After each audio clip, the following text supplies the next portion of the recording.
This is Megan Alves with Cool Cleveland, and we are here at the gallery at Lakeland Community College to see the From Women XII exhibition, curated by Mary Urbas.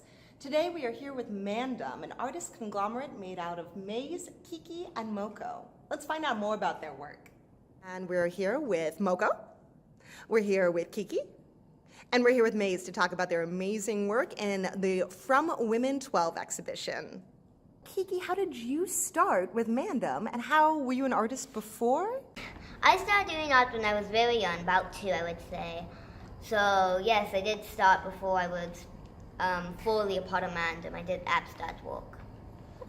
And then what do you do with the group now? Now I sometimes model for them, and I help with backgrounds, and also give feedback about the painting, and tell them what I think we should add and stuff like that. And how about you, Moco?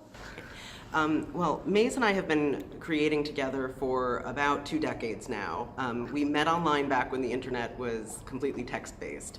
So our creative process actually began with writing stories and academic discussion, and that eventually evolved into visual work. So we developed over the years something of a Vulcan Mind Meld so far as having a single identity as an artist. However, these days, you won't find me doing very much painting per se because of my progressive disability. I'm still very much involved at the conceptual level, at the academic research level. I do a lot of the modeling as well. I assist with our photo shoots with our models because we work from photos that we've taken for reference. And so, Maize, you do a lot of the academic painting behind it? Yeah, I do pretty much all the painting that Kiki doesn't do. On these 2 paintings, Kiki did less than you'll see on some of them. On some of the really big paintings that were, for example, in Rooms to Let the year before this one, Kiki did probably 6 square feet of painting.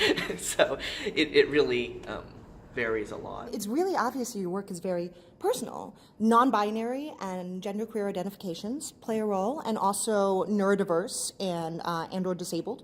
Can you tell me how that kind of speaks through into your work? I think that everyone's identification plays a really big role in their work. It just, for some people, it gets to be a little bit invisible.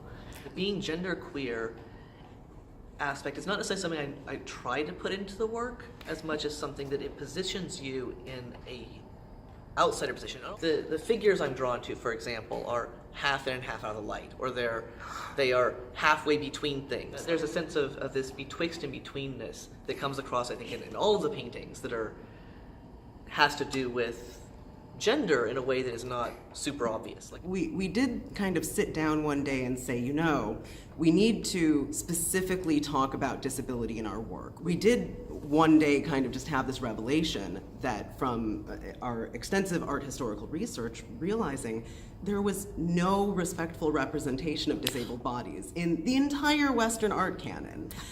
You had monstrous, deformed, disabled figures. You had objects of pity who needed to be healed, but you didn't have just, awesome cripple punk characters anywhere in art history. And we said we want to be part of the movement that's happening now with disabled artists, creating that representation instead of trying to show them as normal as possible. We very much highlight the unique aspects of their body, and at the same time make them beautiful, with beautiful light and beautiful paint strokes, and just treat them as objects of beauty. So we're very much recentering disability as a form of beauty. Your work really does. It juxtaposes this idea of classical beauty and the so-called deviant body.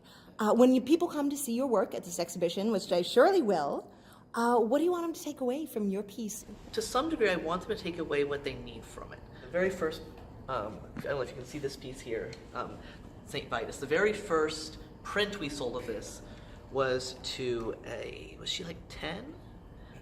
Maybe an 8-year-old cancer survivor. And she's like, I want this piece because that's how I felt when I was fighting against cancer. If she came here, that's what I would want her to take away from it. Look how beautiful and strong I was, I survived. If someone is going to come here and be like, we should take away medical care from people, and disabled people are destroying the world. I want them to think that this person's going to follow them home and haunt their dreams. Like, I want people to take away from it what they need from it. This has been amazingly and insightful. You are an amazing collaboration, and I can't thank you enough for having me here today to talk to you all. So there you have it, MANDEM, an amazing artist conglomerate, showing here at the gallery at Lakeland Community College, the From Women XII exhibition, curated by Mary Urbas. Stop on by for the artist reception on March 24th. This is Megan Alps, Cool Cleveland, signing off.